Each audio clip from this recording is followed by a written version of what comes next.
Ayan, good day po sa inyong lahat. May Honda Click po tayong ginagawa dito, ano. Ito po yung Honda Click na ginawa ko. Dinala sa atin dito. Bali, lininis ko yung kanyang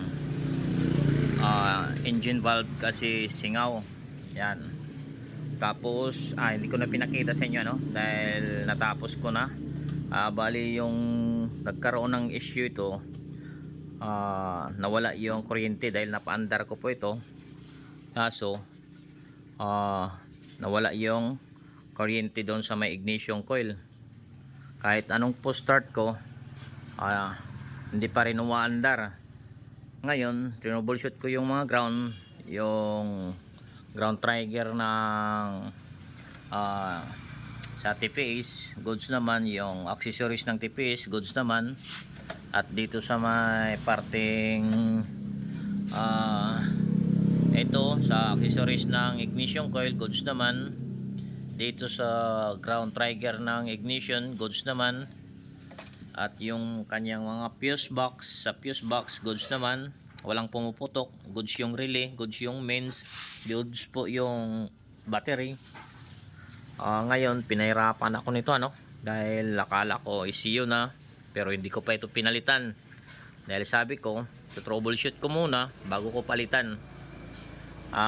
Ngayon na troubleshoot ko, goods yung mga wiring nya, tapos yung ground dito sa ilalim, konting ano lang linis, dahil ito linisan ko lang dahil hindi natama yung contact ng ground.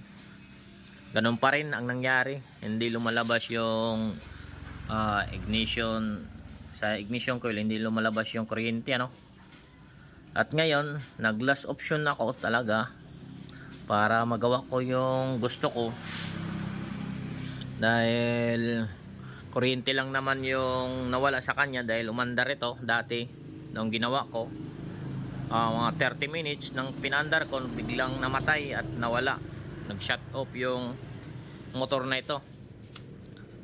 Tapos palyado, minsan pag rineregundo ayaw mandar, minsan umandar.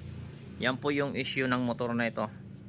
Okay, at ito naman yung sa side stand ground, rinikta ko muna para sure na goods po yung wiring nya.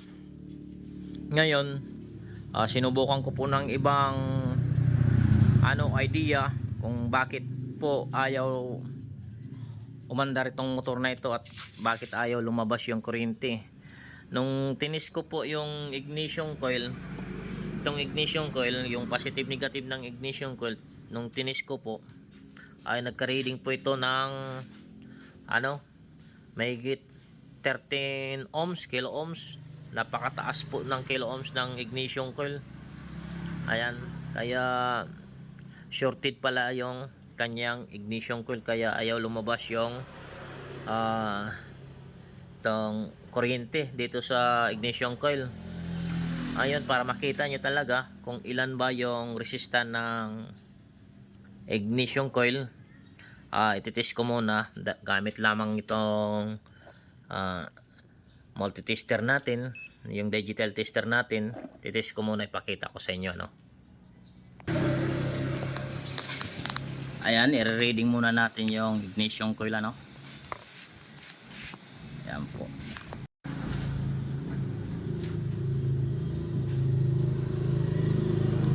Ayan, 13.55 kilo ohms. Napakataas po yung galing sa terminal ng ground. Dito naman sa kabila, yan, 13.54 yung galing sa accessories, 13.56 kilo ohms. Napakataas po ng reading ng ignition coil.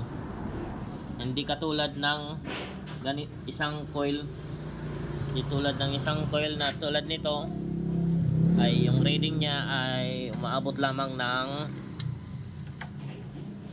ayan, pakita ko sa inyo, no.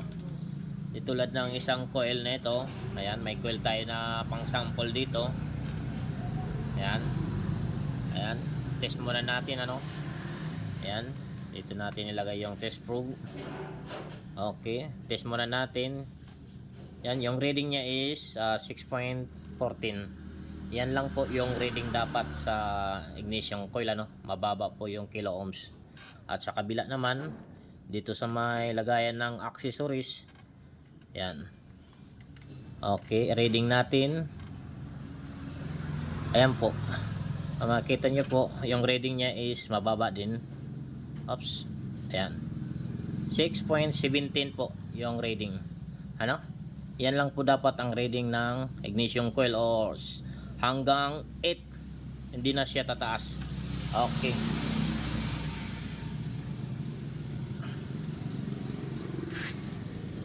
Yan po yung reading ng ignition coil. Ayan. Kaya pala na yung issue ng sasakyan na ito, yun po yung nasira sa kanya, yung ignition coil. Kaya ang reading mataas. Tulad ng isang reading na ito ay mababa lamang yung kilo ohms.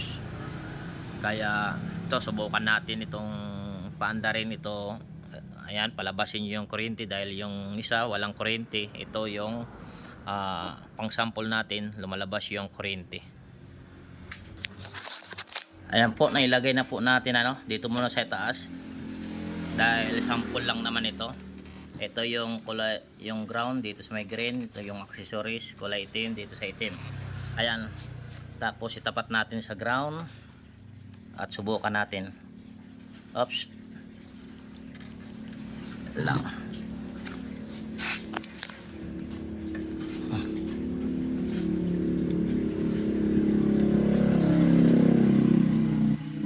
Okay. Ayan na, ilagay na natin. Ito po yung ano, ito po yung sa ignition coil. Ito po yung pang sample natin, ano. Ayan. Ayan, ang lakas ng kuryente.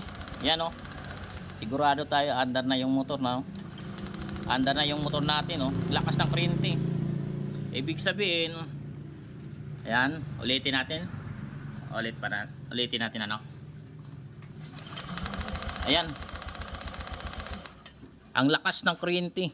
Ibig sabihin, goods po itong sa ibang ignition coil. Ito po yung ignition coil ng mga 110 yata.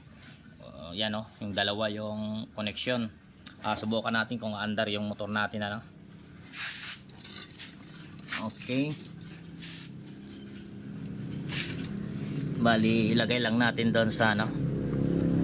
Yan, ilagay lang muna natin. Pagdikit lang natin. Oops. Ayan, dinikit ko lang muna, no. Hindi ko ilalagyan ng spark plug. Yan po yung ignition. Ayan, naka-on po yung ano natin.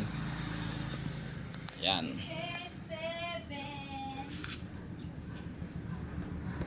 Ayan, ipo-post button natin.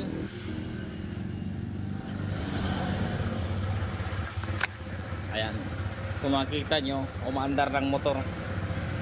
Ayan, o.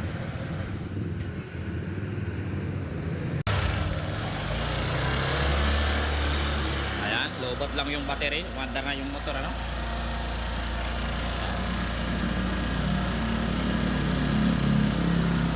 Okay, goods na po. Ayan, nakasave tayo dito sa ECU. Ayan, nasave natin yung ECU, ano. Hindi tayo nagpalit sa ECU. Gawa ng pagto-troubleshoot lamang yung dapat gawin natin, ano. Nasave natin yung ECU at hindi tayo gagastos ng malaki. Bali, ignition coil lang yung problema ng motor na ito. Yan, isang araw ko ito ginawa. Troubleshoot ko talaga muna yung motor, yung harness niya, yung wiring harness niya. Hindi dapat magpalit kaagad, ano. Kapag hindi po natin alam, hindi natin ma-pinpoint kung saan ba yung pinaka main na hindi gumagana sa motor na ito. Ngayon, na-pinpoint natin yung sakit ng Honda Click. Yung sakit ng Honda Click ay ito po, ignition coil, kaya ayaw lumabas yung kanyang kuryente. Bali, nasira na po yung ignition coil, tumaas na po yung resistance. Kaya hindi ito umandar dahil goods naman po yung mga fuel pump, sa fuse box, relay, sa parting wire dito sa susi, dashboard. Ayan, ito goods naman, walang check engine sa starter. Ayan, kaya wala tayong ibang pinagdiskitan kundi yung ignition coil na yan. Salamat and God bless po sa inyong lahat.